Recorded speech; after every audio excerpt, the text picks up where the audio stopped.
Un véhicule électrique vraiment unique est-il un van, un SUV van, un van SUV super grand, une batterie extrêmement grosse? Quelle efficience et autonomie en vrai? On va le tester pour vous, pour voir s'il se conduit bien. Qu'est-ce que ça donne à l'intérieur? Il y aura encore plus de surprises avec la 6e et la 7e place parce que c'est ici un grand 7 places.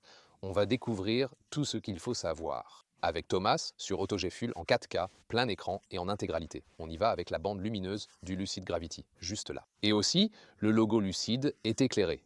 Une marque américaine et puis les clignotants à la verticale. Spectaculaire au niveau de la partie inférieure. La silhouette latérale ici est, comme je l'ai dit, c'est une voiture très longue, 5,3 mètres, soit environ 198 pouces. Et vous avez ces jantes ici, différentes tailles.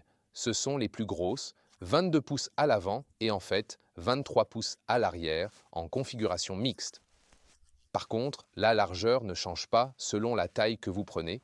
Oui, les arrières sont toujours plus larges, 285 à l'arrière, 265 à l'avant en millimètres. On commence par du 20 pouces à l'avant, 21 à l'arrière, puis 21 à l'avant, 22 à l'arrière, et enfin, le top, 22 à l'avant, 23 à l'arrière. La largeur reste la même. Par contre, la conso est quand même pire avec celle-ci à cause de l'aérodynamique, ces grandes ouvertures ici. Si on avait des roues aérodynamiques, la différence serait peut-être pas si grande. Et là, vous voyez, c'est plutôt en forme de fourgonnette. Celui-ci aussi, c'est le design furtif. Voilà pourquoi cette zone est un peu plus sombre. En fait, on peut aussi la rendre un peu plus claire. À l'arrière, je veux dire, ouais, un mélange entre SUV et monospace, je dirais ça. Et encore une fois, superbe style tridimensionnel pour le lettrage ici, et aussi l'intégration des feux. C'est un design super épuré, clairement. Vous en pensez quoi? Et pour la batterie, elle est aussi très grosse. 123 kWh pour le Grand Touring. C'est la version avec la batterie de très grande capacité. Il y a aussi une version d'entrée de gamme avec 99 kWh. Cependant, c'est un gros véhicule. Il ne sera probablement pas non plus le plus sobre. On va faire le test sur autoroute aujourd'hui pour vous. Donc il vaudrait certainement mieux choisir la grosse batterie. Ici, recharge AC 22 kW et pic de charge DC à 400 kW. De 10% à 80% d'autonomie en environ 23-24 minutes, quelque chose comme ça dans les cas idéaux. Et la courbe de charge est aussi censée être plutôt bonne, donc les 200 kW tiennent jusqu'à 70%. Donc très rapide à recharger, grosse batterie. Et on fera aujourd'hui le test sur autoroute à 100 km/h, 60 km et 120 km/h, 75 mph, pour voir quelle autonomie réelle on peut tirer de celle-là. On fera aussi un test d'accélération et quelques passages dans des virages sinueux, parce que celui-ci, regardez bien ce véhicule. C'est un 7 places pour la famille, vraiment pratique et plutôt réactif. En version Grand Touring, il fait 0 à 100 km/h en 3,6 secondes. Ça va être vraiment tellement excitant et intense un peu. Mais avant d'aller à l'intérieur, un dernier aspect techno intéressant. La suspension pneumatique monochambre est de série. En option, une suspension pneumatique à 3 chambres. Associée au braquage des roues arrière, elle peut orienter les roues arrière jusqu'à 3 degrés en sens inverse des roues avant. Et ça aide vraiment à manœuvrer ce gros véhicule dans les virages quand il s'agit de se garer. Pour sortir d'un parking et tout ça, ensuite ici la télécommande. Par contre, ces boutons sont vraiment durs à enfoncer. Faut que je le dise, donc il pourrait peut-être corriger ça. Et puis ici, quand je l'ouvre, ou même quand je m'approche du véhicule, les poignées sortent comme ça. Et puis, ouais, elles bougent un peu, mais c'est peut-être pas l'idéal. On va dire que c'est comme ça. On a ici la fermeture douce. Voilà, les jeux entre panneaux ici à l'avant sont tout à fait visibles. Ça a l'air pas mal, mais il reste quelques zones, par exemple ici. Vous voyez ce chevauchement? Donc ce sont les fameuses Spaltmaß allemandes. C'est peut-être quelque chose qu'il pourrait améliorer un peu. Et ici, vous avez aussi déjà les vitres feuilletées à l'avant. En fait, c'est pour toutes les vitres. Donc c'est aussi très silencieux. Et je peux déjà vous dire tout de suite, sur l'autoroute, ce sera silencieux. Les portes avant s'ouvrent largement. Ici, simili-cuir premium au-dessus. Aussi doux dessous, le tissu à l'intérieur aussi, ce superbe agencement au bois mat, c'est vraiment très joli, tu vois, la manière dont c'est fait. Aussi des manettes de fenêtres standard. Ici, l'intérieur de la porte est entièrement recouvert de simili-cuir. Bien joué, la seule chose que je n'aime pas vraiment ici, c'est cette poignée intérieure. Genre, pourquoi faire ça comme ça? Ça paraît un peu bizarre. Là, ça a juste l'air vraiment net. Ouais, ça a l'air net d'ici, mais le truc, c'est que cette porte, au niveau de la qualité de fabrication, elle est parfaite. Et c'était, oh mon Dieu, waouh! Le bois mat, le gris, puis j'avais vraiment envie de sortir de la voiture. Alors pourquoi? Et c'est du And it's plastique. plastic, Ouais, so donc ça ne don't s'intègre feel that pas au nice. reste de la construction. Prenons-le comme ça. Ensuite, le badge d'entrée, ici. Il y a aussi la finition Mojave. Il y a aussi une très belle finition ici à l'intérieur, en fait. Ici, le volant, plat en haut, plat en bas. Ensuite, ce sont des boutons capacitifs. Pas mon préféré, mais ceux du bas, on peut vraiment appuyer dessus. Là, c'est un bouton favori, en bas à droite. Et ces sièges-là, ce sont aussi les sièges rouges en cuir haut de gamme. En option, vous pouvez aussi prendre de la peau animale. Mais ceux-ci sont vraiment chouettes niveau qualité de fabrication, très doux, de bonne qualité. Ici aussi, au niveau des ischions, on peut rallonger un peu cette partie. Tous les sièges électriques et ils offrent aussi un très bon confort. Donc je ne peux que recommander cette finition ici. On peut l'avancer, le reculer électriquement. Et bien sûr, ici, le soutien lombaire. Pour le dossier, soutien lombaire. Il y a aussi un massage siège en plusieurs modes, roulant, relaxant, vague, étirement et profond. Et il y a deux modes pour ça, comme ici au relaxant. Je ne sais pas si on peut même l'entendre au micro. Ça vibre dans le siège. C'est un peu là. Oh, ça c'est du bon. Ça te donne des frissons. Mais dans le bon sens, c'est dingue. Parce que je pense que ça soulage vraiment bien les tissus du visage. Genre les tissus profonds là, vraiment. Oh waouh, c'est dingue. Parce que je veux dire, certaines fonctions de massage, c'est genre juste le soutien lombaire qui va et qui vient. Et c'est comme... Ça n'a pas de sens, mais celui-ci, je veux dire, grâce à ce massage par vibration, il soulage vraiment, tu sais, les tensions des muscles et tout. Et waouh, ça donne vraiment la chair de poule. C'est vraiment dingue. Et puis, ces fonctions, comme les modes vagues, on sent que ce n'est pas seulement le soutien lombaire qui va et vient. C'est vraiment comme des points individuels, tu sais, qui te massent à la manière des pattes d'un chat. C'est vraiment génial. Donc c'est une super fonction de massage. Je peux juste recommander celui-là. De super options de luxe. Et évidemment, chauffage et ventilation ici, avec ces sièges rouges en cuir perforé. C'est une finition vraiment parfaite. On peut chipoter sur la couleur extérieure, bien sûr, l'avoir choisi différemment. Ça s'appelle Aurora. Ce vert, au fait. Mais c'est vraiment, probablement, la finition à viser. Vous pouvez aussi, bien sûr, choisir ce même matériau dans d'autres couleurs. Peut-être connaissez-vous la Tesla Model X. Inspirée par elle, beaucoup d'espace pour la tête. Pas besoin d'en parler. Puis vous avez cette vitre panoramique ici. Et puis c'est stores par soleil fixé, on peut même les déployer ici comme ça. C'est sympa. Et aussi avec des caches magnétiques à la Tesla en bas pour la lumière. Le truc, c'est que quand tu fais un road trip et que tu as une si belle vue panoramique devant toi, tu peux vraiment profiter du paysage. Et je continue à détendre mes muscles. Je pense que je dois revenir vers toi d'ici environ 20 minutes. Bon, d'accord, arrêtons pour l'instant, comme ça je peux me concentrer pour te parler. Peut-être encore un massage. Alors, quand le soleil est vraiment très haut, dans cette zone-là, tu sais, vers midi. Et ici, c'est légèrement teinté en haut, oui, mais ça t'éblouit quand même. Donc je te conseillerais de conduire ce véhicule avec des lunettes de soleil de sport qui sont vraiment près des yeux, tu sais, et qui couvrent bien tout. Faut conduire cette voiture avec des lunettes de soleil, là, ça va en fait, juste pour le dire. Mais c'est tellement unique ici. On peut en débattre, bien sûr, pour savoir si c'est vraiment nécessaire. Mais c'est clairement un véhicule qui sort du lot. Certaines choses sont peut-être un peu exagérées. Et ici, vous avez aussi un revêtement en microfibre et un motif spécial. Ça aussi, regardez ça. Comment c'est amorti ici, vraiment tout au fond en dessous. Vraiment très bien fait. Encore Matt Woody. J'adore cette garniture. On dirait qu'il n'y a pas de boîte à gants, mais il y en a une. Après, tu peux... Oh ouais, juste une courte pression. Voilà. Ouais, je peux le régler ici sur le bouton favori, par exemple. Ça se replie aussi en douceur. Un peu de place ici, comme ça. La console centrale est aussi très intéressante. Ici, accoudoir assez souple. Ensuite, un peu d'espace en dessous pour la recharge USB-C.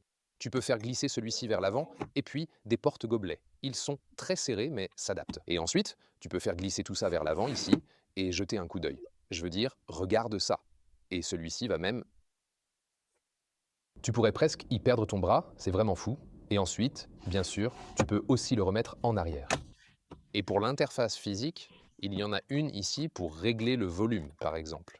Et ça fait vraiment plaisir d'avoir une commande physique de la température juste ici. C'est facile à régler en conduisant. Voilà tout ce qu'il faut pour le massage. Ensuite, vous avez cet écran du bas où vous pouvez régler les réglages de base, par exemple. Placez un raccourci ici vers les fonctions du véhicule, réglez les modes de conduite. Vous pouvez aussi placer le raccourci sur le volant, par exemple, pour des fonctions de climatisation. Vous pouvez aussi le faire comme ça, mais moi je le ferai toujours ici, physiquement, en bas. Et ici, on a la carte, en fait. La belle île de Majorque. C'est vraiment un endroit magnifique. C'est bien en mer Méditerranée. C'est la version logicielle 3.4.4. J'ai entendu que c'est dès la 3.5. Il est aussi censé proposer Apple CarPlay, mais pour l'instant, on ne peut pas encore vraiment vous le montrer. Mais évidemment, vous souhaiterez le faire installer après coup. Ça va vraiment être intéressant. Et ce sera aussi intéressant s'ils adaptent ici les raccourcis au système d'aide à la conduite, aux fonctions de sécurité, celui-ci, parce qu'en ce moment, il faut venir ici pour le désactiver, mais j'aimerais aussi le mettre ici sur les raccourcis. Et ils disent qu'ils prévoient aussi que tu puisses appuyer sur le raccourci et ensuite, par exemple, désactiver la loi UE sur le bip de vitesse et tout ça. Et ici, tu as cette unité du haut. C'est en quelque sorte l'instrument numérique où tu vois la vitesse. À gauche, c'est aussi un écran tactile où tu peux régler ton compteur journalier et tout ça. Mais tu peux aussi le piloter depuis le volant avec le bouton gauche ici, qui est un peu comme un bouton coulissant, mais c'est peut-être pas le plus pratique. Le côté gauche est aussi tactile. Et là, j'ai un autre écran tactile. Parfois, tu te demandes, bon, c'est une carte ici, et tu as la carte juste là, vraiment, tu vois bien, non? Tu sais? Alors lequel utiliser? Ça dépend. Celui-ci est plus dans ton champ visuel, ici tu peux le choisir, lancer la vidéo, et voilà. Le message commence, ensuite tu as « Waouh, quelle super animation !» Je veux dire, c'est pas nécessaire, mais c'est cool à voir. On entend les vagues, et c'est aussi vraiment bien fait, la façon dont ça interagit en gros avec l'écran du bas. Ça traverse toute l'animation. On a aussi le son ici, et ensuite on peut peut-être se détendre à la pause de recharge, etc. Donc tu peux vraiment l'exploiter ici à fond, pleinement et sans la moindre réserve. C'est plutôt cool, non? Je veux dire, pourquoi pas? Et puis tu as aussi d'autres trucs comme ça, bien-être, peut-être regarder les étoiles. Regardons ça, inspirons-nous et ressentons un lien avec l'univers. Vous êtes maintenant assis dans la gravité. Vous prenez une inspiration, voyez une étoile brillante juste devant vous. Une étoile unique, forte, magnifique. La voilà juste là, avec toute sa sagesse, tout comme toi. Merci beaucoup. Prends une belle grande inspiration jusque tout en bas du ventre. Et en expirant, éloigne-toi un peu de l'étoile. À chaque expiration, éloigne-toi un peu plus loin encore et commence à voir d'autres étoiles en périphérie. Ouais, séance de yoga vraiment relax avec Thomas. Donc ouais, il y a plein de choses à découvrir juste ici. Donc encore une fois, on peut dire que c'est peut-être un peu exagéré d'un côté, mais tu peux jouer avec et tout marche. Plutôt fiable, c'est aussi très rapide. Et mon préféré, sans hésiter, le massage du siège.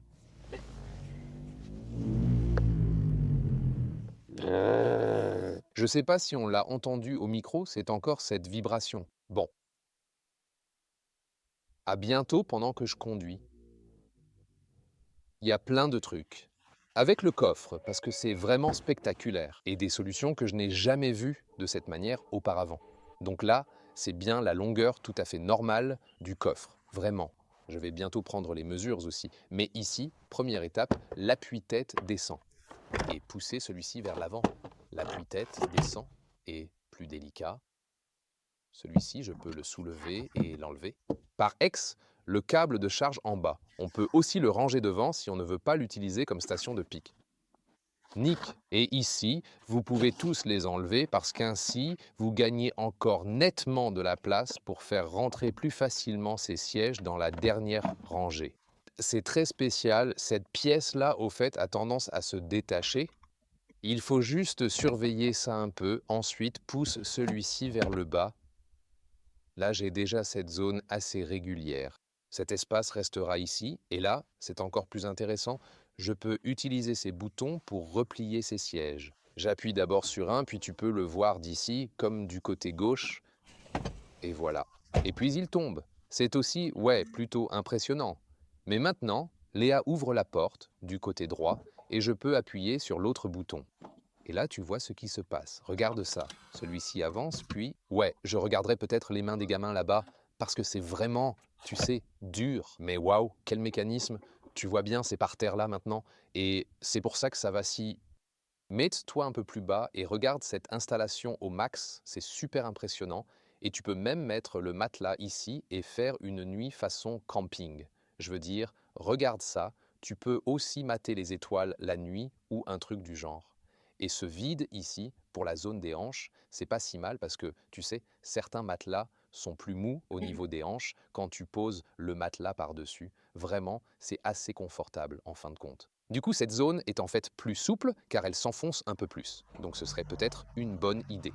Et maintenant, on va mesurer ça, la longueur normale du tronc, 70 cm, 27 pouces. Ensuite, la hauteur maximale, juste ici, c'est 35 pouces, soit un peu moins de 90 cm au total. C'est vraiment dingue. C'est possible aussi parce que ceux-là descendent.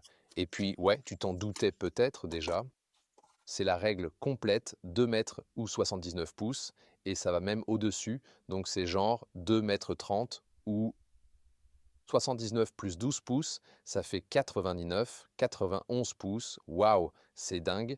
La largeur ici d'ailleurs un peu plus d'un mètre 10, ou genre 43, 44 pouces, c'est vraiment impressionnant à voir, tu sais, quand on le regarde, et puis quand tu veux tout remettre en arrière. Et ah, au fait ici, il y a comme une poignée latérale, encore quand tu veux tout réinstaller ici. Tu dois globalement reproduire ça comme ça. Et comme ça, c'est vraiment comme ça qu'il remonte, tu vois. Ensuite, tu tires ceci. En fait, c'est pas si difficile comme ça. Donc comme ça. Ensuite, tu retrouves ta troisième rangée de sièges. Et puis pour la deuxième rangée, c'est un peu plus corsé à manipuler, franchement. Là, tu dois tirer vers le haut et ça demande vraiment pas mal de force, là maintenant, comme ça. Et là, tu vois, encore une fois, ce mécanisme, comment il va jusqu'au sol. Vraiment de l'ingénierie assez maline. Et ensuite, comme ça, pour accéder de nouveau à la troisième rangée de sièges, là, appuie sur ce bouton. Oh, celui-là descend. Et écoute ça. Ces moteurs sont vraiment assez bruyants. Ensuite, tu peux accéder à la troisième rangée de sièges.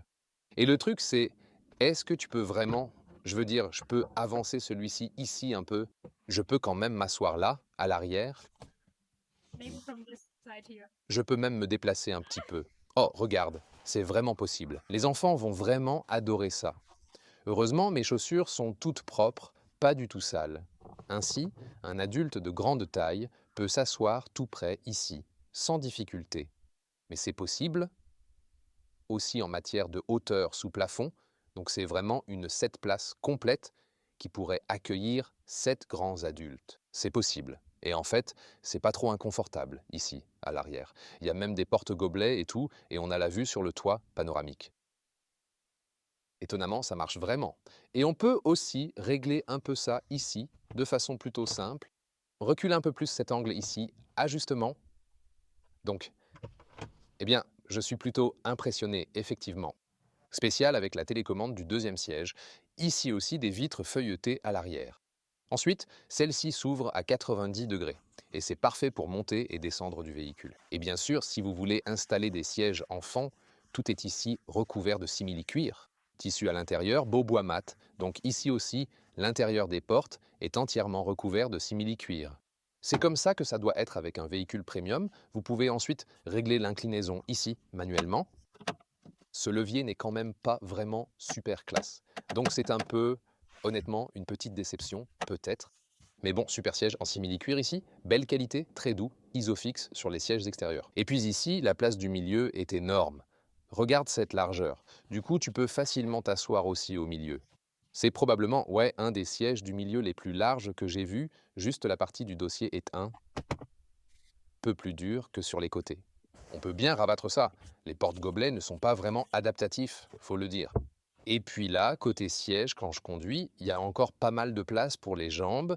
Il y a aussi une unité de clim séparée au centre avec ce réglage numérique par exemple. Chauffage des sièges aussi, même au sol. Et puis il y a en fait encore deux autres trucs ici, voilà. Tout d'abord, j'ai ce store électrique ici. C'est toujours un truc sympa. Ensuite, tu tires, tu baisses la commande de la vitre ici et elle redescend. Voyons jusqu'où cette vitre descend au fait. Voilà. Elle ne descend donc pas beaucoup, mais ça peut être bien pour les enfants, tu vois. Et puis, en parlant des enfants, ici, tu as une table. Et en fait, je veux dire, elle est, tu vois, très basse. Alors, je dois mettre mes genoux sur le côté. Mais en fait, c'est plutôt cool pour bosser, du coup.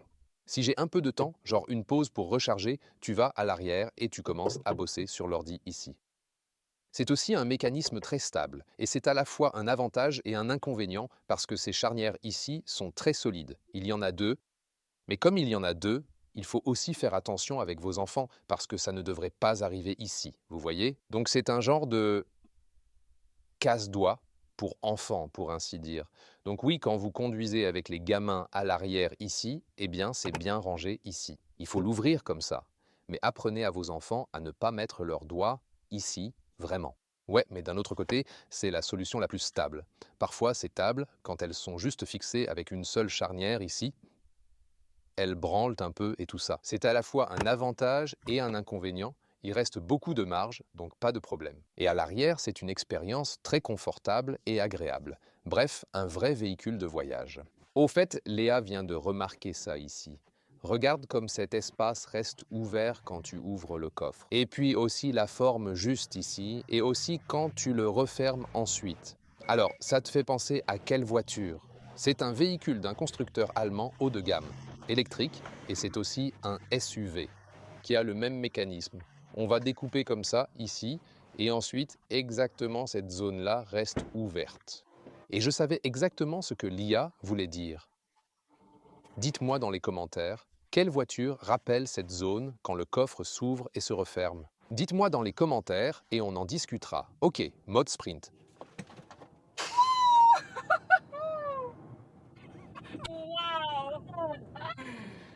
Ouais. Je veux dire, c'est un véhicule énorme, énorme, énorme. Et il s'élance comme une voiture de sport, officiellement 3,6 secondes pour 1 km/h. Et ouais, franchement, on ne s'y attend vraiment pas. On ne s'y attendait pas du tout. Tu peux repasser en mode smooth pour gagner encore en confort et comme tu l'as entendu, ça a aussi déclenché le lit émetteur définitivement. On attaque un peu l'autoroute et on a vraiment la suspension pneumatique à 3 chambres ici. Configuration la plus confortable côté suspension, il y a aussi la direction de l'essieu arrière. Je trouve que c'est super pratique pour se garer, entrer, sortir, tout ça. Par contre, on a des jantes de 22 pouces à l'avant comme on vous l'a montré au début. Des jantes de 23 pouces à l'arrière, ça rend la conduite un peu plus ferme, bien sûr. Donc, ça dépend, tu sais. Donc tu devrais plutôt prendre les jantes plus petites si tu veux encore plus de confort. C'est super silencieux, je peux déjà te le dire pour l'instant. On a donc une double isolation aux vitres avant et arrière. Là, tout de suite, les freins visibles à l'extérieur et ce volant sportif façon Formule 1, clairement marqué et affirmé. Mais le truc, tu vois, c'est que, plutôt plat, il paraît étrange, mais c'est aussi un véhicule hors norme. Comme ça, il peut voir clairement les instruments numériques, le compteur de vitesse et tout ça. Tout ça a des avantages. Et puis, il y a aussi plus de place pour mes jambes en bas quand je baisse un peu le volant. Là, c'est bien sûr super pratique dans le rond-point. Parfois, il faut accélérer d'un coup, ou une accélération instantanée. On peut s'engager et ressortir du rond-point très vite. Et voilà, et nous sommes déjà ressortis. Et c'est une expérience super fluide et très silencieuse. c'est plutôt cool. On va encore prendre l'autoroute très bientôt. Là, pour garder ça stable, on va aussi faire des tests d'efficacité et tout ça. À propos du freinage régénératif, il y a donc une différence significative entre ces modes. Et aussi, c'est très important à savoir, comme dans à peu près n'importe quelle autre voiture électrique, sauf les tout premiers Tesla. Tesla a changé ça. Lucid ne l'a pas fait. En mode marche-arrêt, elle continue de rouler quand tu relâches l'accélérateur sans s'arrêter. Mais quand tu freines, il n'y a pas de régénération système. En mode standard, quand je lâche l'accélérateur, il y a une régénération assez importante, aussi d'une manière très très forte. Et le mode high serait encore plus fort. Et il freine jusqu'à l'arrêt complet, comme sur un vrai one pedal. Conduite à une pédale, je le laisserai sur le réglage standard. Ce n'est pas si compliqué, même pour les passagers, mais on peut quand même profiter des gains d'efficacité grâce au freinage régénératif. Je suis un peu déçu qu'il n'y ait pas de régénération quand on appuie sur la pédale de frein, parce qu'évidemment, il n'utilise que les freins à friction. C'est très intéressant. Ici, sur l'autoroute, en régime stable, à 100 km/h, faisons un changement de voie ici. Assez rapide. La direction répond un peu de façon incohérente, dirais-je. Ça paraît un peu pas naturel. Donc pas vraiment constant, dans le sens où il ne fait pas la même chose à chaque degré d'angle. Tu vois ce que je veux dire? Donc je pense qu'ils peuvent peaufiner la sensation pour ça. C'est super calme ici. À 100 km/h, 60 mph. On aurait l'impression d'être littéralement immobile. Je n'entends rien de l'extérieur, littéralement rien. Et le bitume ici à Majorque, Espagne. Belle île méditerranéenne est en fait assez rugueux, mais il n'y a absolument aucun bruit de roulement, donc c'est plutôt intéressant. Alors réglons ici le régulateur de vitesse adaptatif et aussi l'assistance active à la direction. Voyons un peu à quel point c'est fluide. Tu vois quelques corrections. L'autoroute fait une légère courbe à droite, puis à gauche. Regarde comme c'est bien fluide. Celui-ci est en cours. Pour l'instant, tout va bien. On maintient la distance avec la voiture devant. Et au fait, si je veux régler la température, ça se fait aussi facilement en conduisant comme ça. Je suis vraiment content d'avoir aussi les molettes physiques, le détecteur d'angle mort et dans les rétrolatéraux, là, BID nous double. Une moto bien bruyante. On n'entend rien de l'extérieur.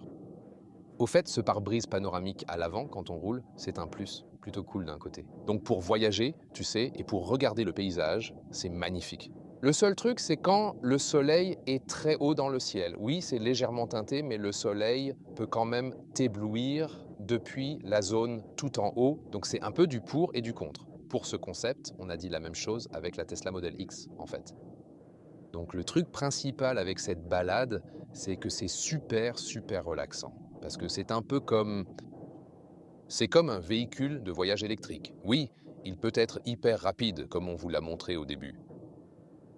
Mais en fait, il vous donne juste envie de vous détendre. Il ne vous donne pas envie d'utiliser cette puissance. Tu sais, on peut aussi annuler le régulateur de vitesse, au fait. Je crois que dès qu'on freine, ouais, elle te dit vraiment, allons faire un long road trip. Profite pleinement de la suspension pneumatique, profite de la conduite ultra silencieuse et détends-toi et admire ces vues panoramiques sur l'extérieur. Je peux très bien m'imaginer celle-ci aussi sur un road trip aux États-Unis.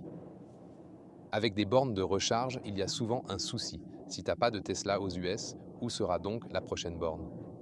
Là, l'Europe en a fait plus avec l'infrastructure non Tesla, clairement.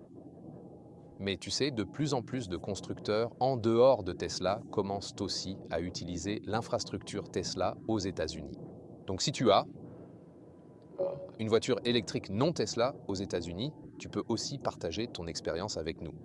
Allez, un peu de conduite agile, je vais passer en mode Swift parce que celui-ci a ce symbole de virage juste ici. Celui-là, c'est pour les Swifties. Ah, pour les Swifties, ouais. Bon, on y va ici. Il faut toujours faire gaffe aux cyclistes parce que ici, à Majorque, ils sont en fait assez nombreux. Mais il y a aussi des virages ici.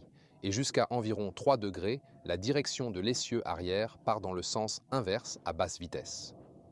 Surtout, bien sûr, pour entrer et sortir d'un parking et tout ça. Et bien sûr, j'aurai hâte d'avoir bientôt le retour de Léa aussi.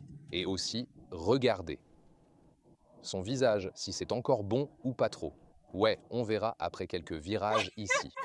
Je veux dire, c'est un véhicule lourd, c'est un gros véhicule. Les vues sont magnifiques ici d'ailleurs, dehors. Alors, voici le Cap Formentor, la pointe nord-est de l'île de Majorque. Il y a de très belles vues là-bas, vraiment magnifiques. C'est bien sûr sympa avec le pare-brise panoramique, mais oui, comme je l'ai dit, la direction pourrait être plus naturelle et la façon dont elle réagit selon différents angles. On a vraiment l'impression de déplacer quelque chose de gros et lourd, donc ce n'est pas seulement à cause d'un centre de gravité bas et d'une accélération très rapide ou d'une reprise franche, elle perdrait soudainement de son poids ou quelque chose.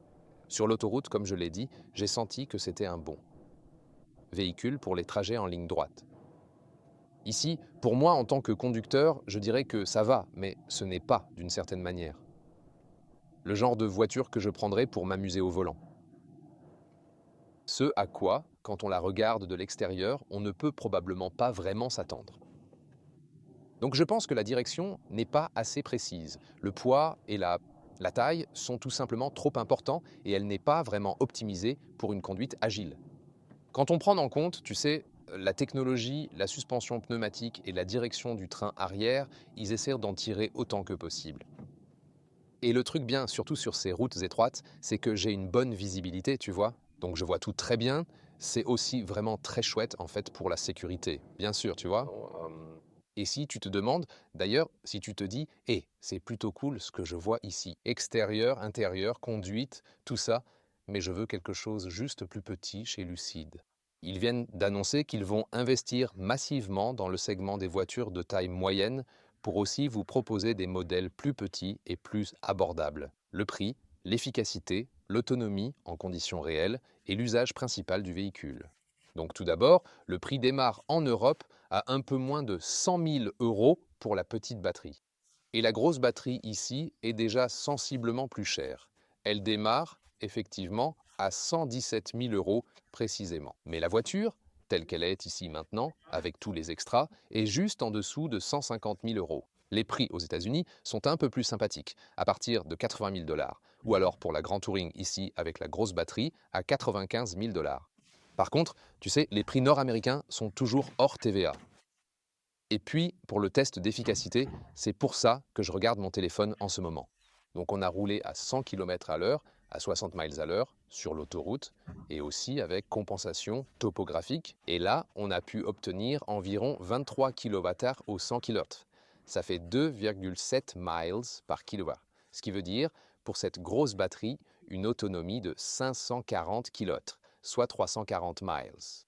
Ensuite, à 121 km, 75 miles par heure, donc un peu plus rapide, plutôt comme sur une autoroute allemande. D'accord, c'est sûrement encore un peu plus rapide. On atteindrait grosso modo 27 kW par kilomètre, 2,3 miles par kWh, ce qui se traduirait par environ 450 km d'autonomie réelle pour la grosse batterie, soit 280 miles. Que pensez-vous de la Lucid Gravity? Dites-le dans les commentaires ci-dessous. Découvrez ici d'autres grands VE.